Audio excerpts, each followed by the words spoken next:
ನಮಸ್ಕಾರ ಫ್ರೆಂಡ್ಸ್, ನಾನು ಶ್ವೇತಾ ರಾಜೇಂದ್ರನ್ ಮಾತಾಡ್ತಾ ಇರೋದು ಲಕ್ಷ್ಮಿತಾ ರಾಯರ ಮಗಳು ಕನ್ನಡ ಯೂಟ್ಯೂಬ್ ಚಾನಲ್ಗೆ ತಮ್ಮೆಲ್ಲರಿಗೂ ಆತ್ಮೀಯವಾದ ಸ್ವಾಗತ. ಸ್ನೇಹಿತರೆ, ಇವತ್ತು ಶ್ರಾವಣದ ಶನಿವಾರ ಆಗಿರೋದ್ರಿಂದ ಎಲ್ಲ ಕಡೆ ಶ್ರಾವಣ ಶನಿವಾರದ ಆಚರಣೆ ಮಾಡ್ತಾ ಇರ್ತೀರ. ಸ್ನೇಹಿತರೆ, ಇವತ್ತು ತುಂಬ ವಿಶೇಷವಾದ ದಿನ ಆಗಿರೋದ್ರಿಂದ ನಾವು ಈ ಸಂದರ್ಭದಲ್ಲಿ ಅಂದರೆ ಶ್ರಾವಣದ ಶನಿವಾರದ ಸಂದರ್ಭಗಳಲ್ಲಿ ನಾವು ವಿಷ್ಣು ದೇವರಿಗೆ ಸಂಬಂಧಪಟ್ಟಂಥ ಅನುಷ್ಠಾನನ ಮಾಡ್ತಾ ಇರ್ತೀವಿ. ಶ್ರೀನಿವಾಸ ದೇವರಿಗೆ ಅನುಷ್ಠಾನನ ಮಾಡ್ತಾ ಇರ್ತೀವಿ. ಕೆಲವೊಬ್ಬರು ಶ್ರಾವಣ ಶನಿವಾರ ಅಂತಲೇ ವಿಶೇಷ ಪದ್ಧತಿಗಳನ್ನೆಲ್ಲ ಆಚರಿಸ್ತಾ ಇರ್ತಾರೆ. ಅದರ ಜೊತೆಗೆ ಇವತ್ತು ಆಂಜನೇಯನಿಗೆ ವಿಶೇಷವಾಗಿ ಒಂದು ತಂತ್ರನ ನೀವು ಮಾಡ್ಕೊಂಡಿದ್ದೆ ಆದರೆ ಜೀವನದಲ್ಲಿ ಖಂಡಿತವಾಗ್ಲೂ ನಿಮ್ಮ ಜೀವನದಲ್ಲಿರೋವಂಥ ಅಡೆತಡೆಗಳೆಲ್ಲ ಖಂಡಿತವಾಗ್ಲೂ ಹೋಗುತ್ತೆ. ಅಂದರೆ ನಿಮ್ಮ ಕೆಲಸದಲ್ಲಿ ಏನಾದರೂ ಅಡೆತಡೆಗಳಿದ್ದರೆ, ಕೋರ್ಟ್ ಕಚೇರಿ ಕೆಲಸಗಳಿರ್ಬೋದು, ಅಥವಾ ಮದುವೆ ವಿಳಂಬ ಆಗ್ತಾ ಇರ್ಬೋದು, ಅಥವಾ ವ್ಯವಹಾರ ಅಡೆತಡೆ ಆಗ್ತಾ ಇರ್ಬೋದು, ಅಥವಾ ನಿಮ್ಮ ಜೀವನದಲ್ಲಿ ನೀವು ಅಂದ್ಕೊಂಡಿರೋಂಥ ಯಶಸ್ಸು ನಿಮಗೆ ಸಿಗ್ದಲೇ ಇರ್ಬೋದು, ಒಳ್ಳೆ ಕೆಲಸ ಸಿಗ್ತಲೇ ಇರ್ಬೋದು, ಅಥವಾ ನಿಮ್ಮ ಕೆಲಸದಲ್ಲಿ ನಿಮಗೆ ಪ್ರಮೋಷನ್ ಆಗ್ತಲೇ ಇರ್ಬೋದು, ಅಥವಾ ನಿಮ್ಮ ಜೀವನದಲ್ಲಿ ನೀವು ಅಂದ್ಕೊಂಡ ರೀತಿ ಬಾಳೋಕ್ಕಾಗ್ತಾ ಇಲ್ಲ, ತುಂಬ ಒದ್ದಾಡ್ತಾ ಇದ್ದೀವಿ ಅಂತ ತುಂಬ ನೊಂದ್ಕೊತಾ ಇರೋರು ಖಂಡಿತವಾಗ್ಲೂ ಈ ಶ್ರಾವಣದ ಶನಿವಾರ 5 ಶನಿವಾರ ಬಂದಿದೆ. ಆ 5 ಶನಿವಾರದ ಸಂಜೆಯಲ್ಲಿ ಒಂದು 5 ಶನಿವಾರ ಮಾಡಿದ್ರೂ ಒಳ್ಳೆಯದು. ಇಲ್ಲ ನಮ್ಮ ಕೈಲಿ ಆ ಶಕ್ತಿ ಇಲ್ಲ ಅಂತ ಅಂದರೆ ಅಟ್ಲೀಸ್ಟು 1 ಶನಿವಾರನಾದರೂ ಈ ವಿಡಿಯೋ ನೋಡಿದ 5 ಶನಿವಾರದ ಒಳಗಡೆ 1 ಶನಿವಾರನಾದ್ರೂ ನೀವು ಈ ಪ್ರಯೋಗ ಮಾಡಿಕೊಂಡಿದ್ದೆ ಆದರೆ ಖಂಡಿತವಾಗ್ಲೂ ನಿಮ್ಮ ಜೀವನದಲ್ಲಿರೋಂಥ ಅಡೆತಡೆಗಳೆಲ್ಲ ನಿವಾರಣೆ ಆಗೋದಕ್ಕೆ ಸಹಾಯ ಆಗುತ್ತೆ. ಏನಪ್ಪ ಮಾಡಬೇಕು ಅಂದರೆ ಸ್ನೇಹಿತರೆ, ಮುಖ್ಯವಾಗಿ ನೋಡಿ, ನೀವು ಇದನ್ನು ಇವತ್ತಿನ ಸಂಜೆನೇ ಮಾಡ್ಕೊಬೇಕಾಗುತ್ತೆ. ಏನು ಅಂತಂದರೆ ನೀವು ಒಂದು ಚೆನ್ನಾಗಿರೋದು ಪೂರ್ಣ ಫಲ ಇರೋದು ಅಂದರೆ ಒಂದು ತೆಂಗಿನಕಾಯಿನ ನೀವು ತೊಗೊಬೇಕಾಗುತ್ತೆ. ಆ ತೆಂಗಿನಕಾಯಿನ ನೀವು ತೊಗೊಂಡು ಮೊದಲಿಗೆ ಅದನ್ನು ನೀವು ತೆಂಗಿನಕಾಯಿ ಮೇಲೆ ನೀವು ಸಿಂಧೂರ ಅಂತ ಬರುತ್ತೆ, ಅಂದರೆ ಆಂಜನೇಯ ಸ್ವಾಮಿಗೆ ಹಚ್ಚುವಂಥ ಸಿಂಧೂರ ಅಂತ ಕೇಳಿದ್ರೆ ಕೊಡ್ತಾರೆ ಗ್ರಂಥಿಗೆ ಅಂಗಡಿಗಳಲ್ಲಿ. ಅದನ್ನು ಸಿಂಧೂರ ಅಂತ ಕೇಳಿ. ಅಥವಾ ಅಕಸ್ಮಾತು ನಿಮಗೆ ಗೊತ್ತಾಗಿಲ್ಲ ಅಂದರೆ ಅದು ಯಾವ ಕಲರ್ ಇರುತ್ತೆ ಅಂದರೆ ಹನುಮಂತ ದೇವಸ್ಥಾನಗಳಿಗೆ ಹೋದಾಗ ಅಂದರೆ ಹನುಮಂತ ದೇವರಿಗೆ ವಿಗ್ರಹಕ್ಕೆಲ್ಲ ಹಚ್ಚಿರ್ತಾರೆ, ಆರೆಂಜ್ ಕಲರ್ ಇರುತ್ತೆ. ಆ ಸಿಂಧೂರನ ತೊಗೊಂಬಂದು ನೀವು ಅದನ್ನು ತೆಂಗಿನಕಾಯಿಗೆ ಪೂರ್ತಿಯಾಗಿ ಹಚ್ಚಬೇಕಾಗುತ್ತೆ. ಹಚ್ಚಿದ ನಂತರ ನೀವು ಏನು ಮಾಡಬೇಕು, ಅದ್ರ ಮೇಲೆ ನೀವು ಸ್ವಲ್ಪ ಮೌಲಿ ದಾರ ಅಂತ ಸಿಗುತ್ತೆ.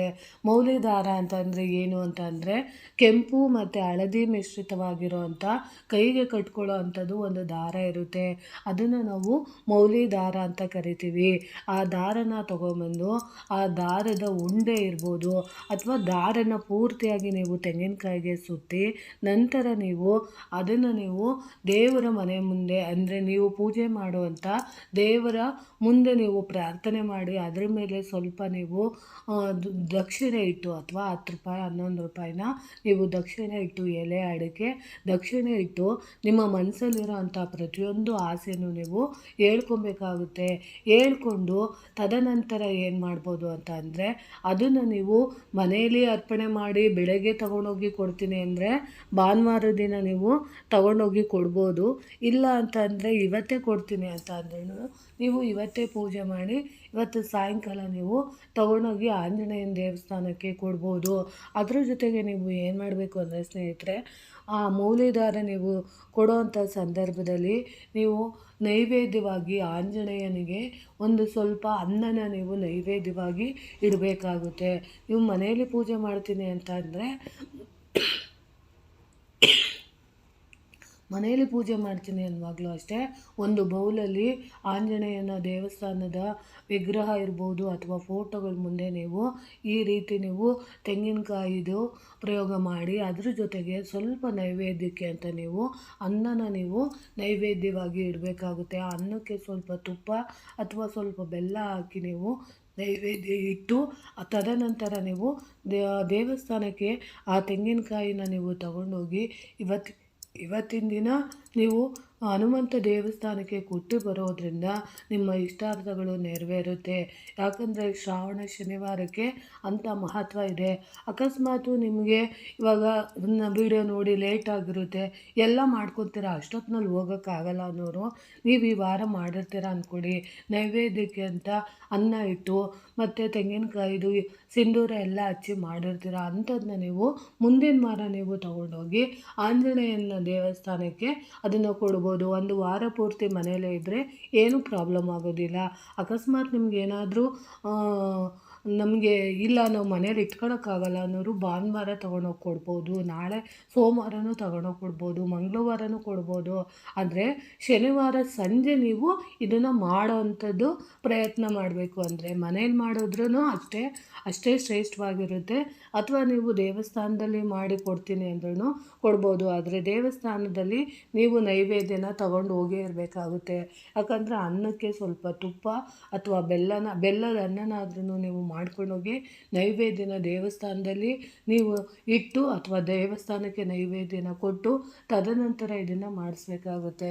ಯಾಕಂದರೆ ನೀವು ನೈವೇದ್ಯ ಕೊಡ್ದಲೇ ನೀವು ಇದನ್ನು ಮಾಡಿದೆ ಆದರೆ ನಿಮಗೆ ಪೂರ್ಣ ಪ್ರತಿಫಲ ಅನ್ನೋದು ಸಿಕ್ಕೋದಿಲ್ಲ. ಅದಕ್ಕೋಸ್ಕರ ನಾನು ಹೇಳ್ತಿರೋದು, ಇವತ್ತಿನ ದಿನ ನೀವು ಮನೇಲೇ ಮಾಡ್ಕೊತೀನಿ ಅಂದರೆ ಮನೇಲಿ ಮಾಡಿ ಮುಂದಿನ ವಾರ ಅದನ್ನು ನೀವು ಕೊಡ್ಬೋದು. ಸರಿನಾ ಸ್ನೇಹಿತರೆ ಯಾಕೆ ಇದನ್ನು ಹೇಳ್ತಾ ಇದ್ದೀನಿ ಅಂದರೆ, ನೋಡಿ, ಹನುಮಂತನನ್ನು ಶಿವನ ಅವತಾರವೆಂದು ಪರಿಗಣಿಸಲಾಗಿದೆ. ಶ್ರಾವಣ ತಿಂಗಳು ಶಿವನ ಆರಾಧನೆಯ ತಿಂಗಳು ಮತ್ತು ವಿಷ್ಣು ದೇವರ ಆರಾಧನೆಯ ತಿಂಗಳು ಅಂತ ಕರೀತಾರೆ. ಹನುಮಂತನಿಗೆ ಸಂಬಂಧಿಸಿದ ಪರಿಹಾರಗಳನ್ನು ಸಹ ಈ ತಿಂಗಳಲ್ಲಿ ವಿಶೇಷವಾಗಿ ಮಾಡಬಹುದು. ಶಿವಪುರಾಣದ ಪ್ರಕಾರ ಶಿವನನ್ನು ಮತ್ತು ಆತನ ಅವತಾರಗಳನ್ನು ಪೂಜಿಸುವುದರಿಂದ ಕೆಲಸದಲ್ಲಿನ ಅಡೆತಡೆಗಳು ದೂರವಾಗುತ್ತವೆ ಮತ್ತು ಅದೃಷ್ಟವು ಜೊತೆಯಾಗಲು ಆರಂಭವಾಗುತ್ತದೆ. ಹನುಮಂತನ ಯಾವ ಪರಿಹಾರಗಳನ್ನು ನಾವು ಈ ಶ್ರಾವಣದ ತಿಂಗಳುಗಳಲ್ಲಿ ಮಾಡಿದರೆ ಏನೇನು ಪ್ರತಿಫಲ ಅನ್ನೋದು ನಾನು ನಿಮಗೆ ತಿಳಿಸಿಕೊಡ್ತಾ ಇದ್ದೀನಿ. ಸಂತೋಷ ಮತ್ತು ಸಮೃದ್ಧಿಗಾಗಿ ನೀವು ಅದ್ರ ಜೊತೆಗೆ ಇವತ್ತು ಇನ್ನೂ ಒಂದು ಏನನ್ನು ಮಾಡ್ಬೋದು ಅಂತ ಅಂದರೆ, ನೋಡಿ ಹೇಳ್ತೀನಿ.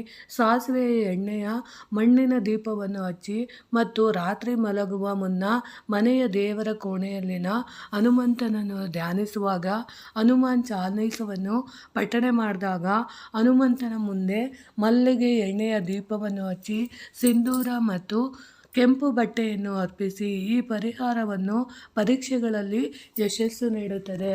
ಅಂದರೆ ಸ್ನೇಹಿತರೆ, ನಿಮಗೆ ತೆಂಗಿನಕಾಯ್ದು ಮಾಡ್ಕೊತೀನಿ ಅಂದರೆ ತೆಂಗಿನಕಾಯ್ದು ಕೂಡ ನೀವು ಮಾಡ್ಕೊಬೋದು. ಅದು ನಿಮ್ಮ ಜೀವನದಲ್ಲಿ ಬರುವಂಥ ಅಡೆತಡೆಗಳಿರ್ಬೋದು, ಯಶಸ್ಸು ಕೀರ್ತಿ ಇರ್ಬೋದು, ಕೋರ್ಟ್ ವ್ಯವಹಾರಗಳಿರ್ಬೋದು, ಹಣದ ವ್ಯವಹಾರ ಇರ್ಬೋದು, ಅಥವಾ ಮದುವೆಗಳ ವಿಷಯ ಇರ್ಬೋದು, ಅಥವಾ ಸಂತಾನಕ್ಕೆ ಸಂಬಂಧಪಟ್ಟಂಥದ್ದಾಗಿರ್ಬೋದು, ಅದೆಲ್ಲವನ್ನು ತೆಂಗಿನಕಾಯಿಗೆ ನೀವು ಸಿಂಧೂರನ ಹಚ್ಚಿ ಮೌಲಿ ದಾರ ಅಂತ ಬರುತ್ತೆ, ಆ ಮೌಲಿ ದಾರನ ನೀವು ಅದು ತೆಂಗಿನಕಾಯಿಗೆ ಪೂರ್ಣವಾಗಿ ಸುತ್ತಿ ಅದರ ಜೊತೆಗೆ ಅನ್ನದ ನೈವೇದ್ಯ ಮಾಡಿ ಅದನ್ನು ನೀವು ಕೊಡೋದ್ರಿಂದ ಆ ಕೆಲಸಗಳು ಸಕ್ಸಸ್ ಆಗುತ್ತೆ. ಅದರ ಜೊತೆಗೆ ನೀವು ಇವತ್ತಿನ ಸಂಜೆ ಸಾಮಾನ್ಯವಾಗಿ ನೀವು ಹನುಮಂತ ದೇವರನ್ನು ನೀವು ಪೂಜೆ ಮಾಡ್ತಾ ಇದ್ದೀರಾ ಅಂತಂದರೆ ಮನೆಗಳಲ್ಲಿ ನೀವು ಏನು ಮಾಡಬೇಕು ಅಂದರೆ, ನೀವು ಸಾಸಿವೆ ಎಣ್ಣೆ ದೀಪನ ಇವತ್ತಿನ ದಿನ ಹಚ್ಚೋದ್ರಿಂದ ದೇವರಿಗೆ ಆಂಜನೇಯನ ಮುಂದೆ ಸಾಸಿವೆ ಎಣ್ಣೆ ಅಥವಾ ಮಲ್ಲಿಗೆ ಎಣ್ಣೆಯಿಂದ ದೀಪನ ಹಚ್ಚೋದ್ರಿಂದ ಖಂಡಿತವಾಗ್ಲೂ ಮನೆಯಲ್ಲಿ ಒಂಥರ ವೈಬ್ರೇಷನ್ ಸ್ಟಾರ್ಟ್ ಆಗುತ್ತೆ. ಆರೋಗ್ಯ ಅನ್ನೋದು ಅಭಿವೃದ್ಧಿ ಆಗುತ್ತೆ, ಆಯಸ್ಸು ಜಾಸ್ತಿ ಆಗುತ್ತೆ, ನಾವು ಅಂದ್ಕೊಂಡಿರೋ ಕೆಲಸಗಳೆಲ್ಲ ಸಕ್ಸಸ್ ಆಗೋದಕ್ಕೆ ಸಹಾಯ ಮಾಡುತ್ತೆ. ಅದರಲ್ಲೂ ನೀವು ಈ ಮಲ್ಲಿಗೆ ಎಣ್ಣೆ ಅಥವಾ ಸಾಸಿವೆ ಎಣ್ಣೆನ ನೀವು ಕಾಮಾಕ್ಷಿ ದೀಪ ಇರ್ಬೋದು, ಲಕ್ಷ್ಮೀ ದೀಪ ಇರ್ಬೋದು, ಅಥವಾ ಕಂಚಿನ ದೀಪ, ಬೆಳ್ಳಿ ದೀಪ ಅದರಲ್ಲಿ ಹಚ್ಚೋದ್ರಿಂದ ಅಷ್ಟು ಸೌಭಾಗ್ಯ ಅಥವಾ ನೀವು ಅಂದ್ಕೊಂಡಿರೋ ಕೆಲಸಗಳು ಆಗ್ದಲೇ ಹೋಗ್ಬೋದು. ಆದರೆ ನೀವು ಅಂದ್ಕೊಂಡಿರೋ ಅಂಥ ಕೆಲಸಗಳು ಆಗಬೇಕು ಅಂತ ಅಂದರೆ ನೀವು ನೀವು ಮಣ್ಣಿನ ದೀಪ ಇರುತ್ತಲ್ಲ, ಆ ಮಣ್ಣಿನ ದೀಪದೊಳಗಡೆ ನೀವು ಸಾಸಿವೆ ಎಣ್ಣೆ ಆಗಿರ್ಬೋದು ಅಥವಾ ಮಲ್ಲಿಗೆ ಎಣ್ಣೆನ ಹಾಕಿ ನೀವು ಅದರಲ್ಲೂ ನೀವು ರಾತ್ರಿ ನೀವು ಇನ್ನೇನು ಮಲಗ್ತಾ ಇದ್ದೀರಾ ಅನ್ನುವಾಗ 2 ಮಲ್ಲಿಗೆ ಎಣ್ಣೆ ಅದು ಮಣ್ಣಿನ ದೀಪಕ್ಕೆ ಅಥವಾ 5 ಮಣ್ಣಿನ ದೀಪನ ನೀವು ತಗೊಂಡು ಅದ್ರ ಒಳಗಡೆಗೆ ಮಲ್ಲಿಗೆ ಎಣ್ಣೆ ಇರ್ಬೋದು, ಸಾಸಿವೆ ಎಣ್ಣೆನ ಹಾಕಿ ನೀವು ದೀಪನ ಹಚ್ಚಿ ದೇವರ ಕೋಣೆಯಲ್ಲಿ ದೀಪನ ಹಚ್ಚಿ ನೀವು ಮಲಗೋದ್ರಿಂದ ಖಂಡಿತವಾಗ್ಲೂ ಅದರಲ್ಲೂ ಆ ದೀಪದ ಎದುರಿಗೆ ನೀವು ಕೂತ್ಕೊಂಡು ಹನುಮಾನ್ ಚಾಲೀಸನ ಇವತ್ತು ಪಡಿಸೋದ್ರಿಂದ ಸಾಸಿವೆ ಎಣ್ಣೆಯ ದೀಪ ಹಚ್ಚಿ ಅಥವಾ ಮಲ್ಲಿಗೆ ಎಣ್ಣೆನ ದೀಪನ ಮಣ್ಣಿನ ದೀಪಗಳಿಂದ ಹಚ್ಚಿ ಅಲ್ಲಿ ಹನುಮಾನ್ ಚಾಲೀಸ್ನ ಪ್ರಾರ್ಥನೆ ಮಾಡಬೇಕಾಗುತ್ತೆ. ಅದನ್ನು ನೀವು ಹೇಳ್ಕೊಂಡು ನೀವು ಇವತ್ತು ಕೇಳ್ಕೊಳ್ಳೋದ್ರಿಂದ ನೀವೇನಾದರೂ ಎಕ್ಸಾಮ್ ಬರಿತಾ ಇದ್ದೀರಾ, ಕಾಂಪಿಟೇಟಿವ್ ಎಕ್ಸಾಮು, ಗೌರ್ಮೆಂಟ್ ಕೆಲಸಗಳು ನಮಗೆ ಬೇಕು ಮತ್ತು ನಮ್ಮ ಮಕ್ಕಳು ಚೆನ್ನಾಗಿ ಓದಬೇಕು ಅನ್ನೋ ಆಸೆ ಇರೋವಂಥ ತಾಯಂದರು ಈ ತಂತ್ರನ ನೀವು ಮಾಡ್ಕೊಬೋದಾಗುತ್ತೆ. ಅಂದರೆ ಇವತ್ತು ಇದನ್ನು ಮಾಡ್ಕೊಳ್ಳೋದ್ರಿಂದ ವಿದ್ಯಾಭ್ಯಾಸದಲ್ಲಿ ಮತ್ತು ಪರೀಕ್ಷೆ ವಿಷಯಗಳಲ್ಲಿ ಯಶಸ್ಸು ಮತ್ತು ಕೀರ್ತಿನ ಪಡೆಯೋದಕ್ಕೆ ಇದು ಖಂಡಿತವಾಗ್ಲೂ ಸಹಾಯ ಮಾಡುತ್ತೆ. ಅದರಲ್ಲೂ ಇವತ್ತಿನ ದಿನ ನೀವು ಒಂದು ಕೆಂಪು ಬಟ್ಟೆನ ತಗೊಂಡು ಆ ಕೆಂಪು ಬಟ್ಟೆಯ ಮೇಲೆ ನೀವು ಸಾಮಾನ್ಯವಾಗಿ ಒಂದು 11 ಏಲಕ್ಕಿ ಕಾಯಿನ ನೀವು ಇಟ್ಟು ತದನಂತರ ಅದನ್ನು ನೀವು ಮಕ್ಕಳಿಗೆ ಹೋಗೋವಂಥ ಸಂದರ್ಭದಲ್ಲಿ ಪೂಜೆ ಮಾಡುವಾಗ ಒಂದಿಷ್ಟಗ್ಲ ಕೆಂಪು ಬಟ್ಟೆ ತಗೊಂಡು ಏಲಕ್ಕಿ ಕಾಯಿನ ಇಟ್ಟು ಅದ್ರ ಜೊತೆಗೆ ಸ್ವಲ್ಪ 1-2 ಲವಂಗ ಇಟ್ಟು ಅದನ್ನು ನೀವು ಮಕ್ಕಳಿಗೆ ಓದೋ ಅಂಥ ಸಮಯದಲ್ಲಿ ನೀವು ಅದನ್ನು ಮಕ್ಕಳಿಗೆ ಚೀಪೋದಕ್ಕೆ ಅಥವಾ ತಿನ್ನೋದಕ್ಕೆ ಕೊಡೋದ್ರಿಂದನೂ ಖಂಡಿತವಾಗ್ಲೂ ಮಕ್ಕಳಿಗೆ ಅನುಕೂಲ ಆಗುತ್ತೆ. ಅದರಲ್ಲೂ ಮುಖ್ಯವಾಗಿ ನೀವು ಶನಿವಾರ ಸಂಜೆ ಪೂಜೆ ಮಾಡುವ ಮೊದಲು ತೆಂಗಿನಕಾಯಿ ಮೇಲೆ ಸಿಂಧೂರ ಅಥವಾ ಮೂಲಿದಾರವನ್ನು ಅರ್ಪಿಸಿದ್ದೇ ಆದರೆ ಹನುಮಂತನಿಗೆ ತುಂಬ ಖುಷಿಯಾಗುವಂಥ ಒಂದು ಒಳ್ಳೆಯ ಉತ್ತಮವಾದ ತಂತ್ರ ಇದಾಗಿರುತ್ತದೆ. ಅಕಸ್ಮಾತ್ ನಿಮಗೆ ಅನುಕೂಲ ಇದೆ ಅಂತಂದರೆ ಇವತ್ತಿನ ದಿನ ನಿಮ್ಮ ಆಸೆಗಳು ನೆರವೇರಿಸಬೇಕು ಅಂತ ನಿಮಗೆ ಇಷ್ಟ ಆದರೆ ಅಥವಾ ನಿಮ್ಮ ಜೀವನದಲ್ಲಿ ನೀವು ಏನಾದರೂ ಒಂದು ಗುರಿನ ಸಾಧಿಸಬೇಕು ಅನ್ನೋ ಅಭಿಲಾಷೆ ಈ ಪುಟ್ಟ ತಂತ್ರ ಕೂಡ ಮಾಡ್ಕೊಬೋದು. ಏನಪ್ಪ ಅದು ಅಂತ ಅಂದರೆ ಶನಿವಾರ ಸಂಜೆ ಅರಳಿ ಮರದ ಅಡಿಯಲ್ಲಿ ಸಾಸಿವೆ ಎಣ್ಣೆಯ ದೀಪವನ್ನು ಬೆಳಗಿಸಿ ದೀಪ ಹಚ್ಚಿದ ನಂತರ ಓಂ ರಾಮದೂತಾಯ ನಮಃ ಮಂತ್ರವನ್ನು ಪಠಿಸಿ ಈ ಕ್ರಮಗಳನ್ನು ನಿಮ್ಮ ಎಲ್ಲ ತೊಂದರೆಗಳಿಂದ ರಕ್ಷಿಸಬಹುದು.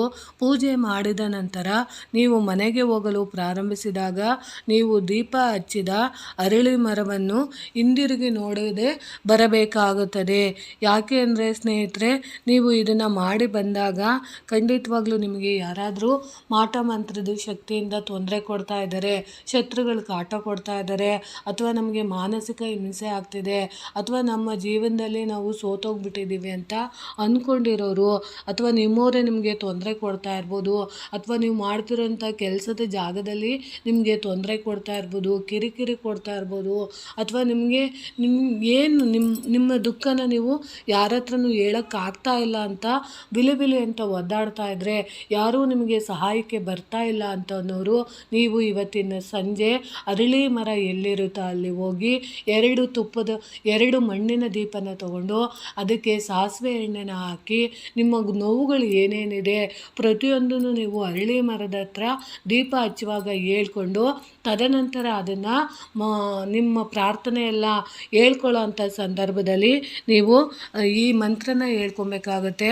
ಓಂ ರಾಮದೂತಾಯ ನಮಃ ಅನ್ನೋ ಮಂತ್ರನ ನೀವು ಹೇಳ್ಕೊಂಡು ಅದರ ನಂತರ ನೀವು ನಮಸ್ಕಾರನ ಒಂದು 11 ಅರಳಿ ಮರಕ್ಕೆ ಒಂದು 11 ನಮಸ್ಕಾರನ ಮಾಡಿಕೊಂಡು ಅದಾದಮೇಲೆ ನೀವು ಮನೆಗೆ ಬರುವಾಗ ಖಂಡಿತವಾಗ್ಲೂ ಹಿಂದಿರುಗಿ ನೋಡದಂತೆ ಬರಬೇಕಾಗುತ್ತೆ. ಈ ರೀತಿ ನೀವು ಮಾಡೋದ್ರಿಂದ ನಿಮ್ಮ ಜೀವನದಲ್ಲಿರೋವಂಥ ತೊಂದರೆಗಳೆಲ್ಲ ನಿವಾರಣೆ ಆಗುತ್ತೆ. ಅದರಲ್ಲೂ ಹನುಮಂತನ ದೇವಸ್ಥಾನದಲ್ಲಿ ಧ್ವಜವನ್ನು ದಾನ ಮಾಡೋದ್ರಿಂದ ಖಂಡಿತವಾಗ್ಲೂ ಇವತ್ತು ನಿಮ್ಮ ಇಷ್ಟಾರ್ಥಗಳು ನೆರವೇರೋದಕ್ಕೆ ಸಹಾಯ ಮಾಡುತ್ತೆ.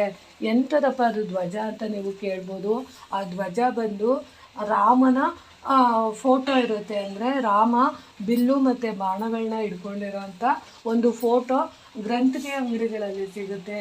ಅದನ್ನು ನೀವು ನಿಮ್ಮ ಯಶಸ್ಸು ಮತ್ತು ಕೀರ್ತಿನ ನೀವು ಸಾಧಿಸಬೇಕು ಅಂತ ಅಂದರೆ ಇವತ್ತಿನ ದಿನ ನೀವು ಗ್ರಂಥಿಗೆ ಅಂಗಡಿಗಳಲ್ಲಿ ಹೋಗಿ ನೀವು ಬಾವುಟಗಳನ್ನು ತಗೊಂಡು, ಅದರಲ್ಲೂ ಮುಖ್ಯವಾಗಿ ಶ್ರೀರಾಮ ಇರುವಂಥ ಬಾವುಟಗಳನ್ನ ನೀವು ತಗೊಂಡು ಇವತ್ತಿನ ದಿನ ನೀವು ಆಂಜನೇಯನ ದೇವಸ್ಥಾನದಲ್ಲಿ ನೀವು ಅದನ್ನು ಭಕ್ತಾದಿಗಳಿಗೆ ಹಂಚೋದ್ರಿಂದ ಅದು ನಿಮ್ಮ ಆಸೆಗಳು, ನಿಮ್ಮ ಎಂಥದ್ದೇ ಆಸೆಗಳು ಬಹುಬೇಗ ನೆರವೇರಬೇಕು ಅಂತ ಒದ್ದಾಡ್ತಾ ಇರೋಂಥವ್ರು, ಜಾಬ್ ಇರ್ಬೋದು, ಮದುವೆ ಇರ್ಬೋದು, ಅಥವಾ ಮಕ್ಕಳಾಗೋದಿರ್ಬೋದು, ಅಥವಾ ನಿಮ್ದು ಯಾವುದೇ ಒಂದು ಆಸೆಗಳು ಬೇಗ ನೆರವೇರಬೇಕು ಅಂತ ಅಂದಾಗ ಇದನ್ನು ನೀವು ಮಾಡ್ಕೊಬೋದು ಸ್ನೇಹಿತರೆ. ಮೊದಲು ನೀವು ಏನು ಮಾಡಬೇಕು ಅಂದರೆ ದೇವಸ್ಥಾನಕ್ಕೆ ಹೋದಾಗ ಅರಳಿ ಎಲೆಗಳನ್ನು ತಗೊಂಡು ಅದರಲ್ಲಿ ಶುದ್ಧವಾದ ನೀರಿನಿಂದ ತೊಳೆದು ಆ ಎಲೆಗಳ ಮೇಲೆ ಶ್ರೀರಾಮನ ಹೆಸರನ್ನು ಶ್ರೀಗಂಧದಿಂದ ಅಥವಾ ಕುಂಕುಮದಿಂದ ಬರೆಯಿರಿ. ಈ ಎಲೆಗಳನ್ನು ತೆಗೆದುಕೊಂಡು ಹನುಮಂತನ ದೇವಸ್ಥಾನಕ್ಕೆ ಅರ್ಪಿಸಿ.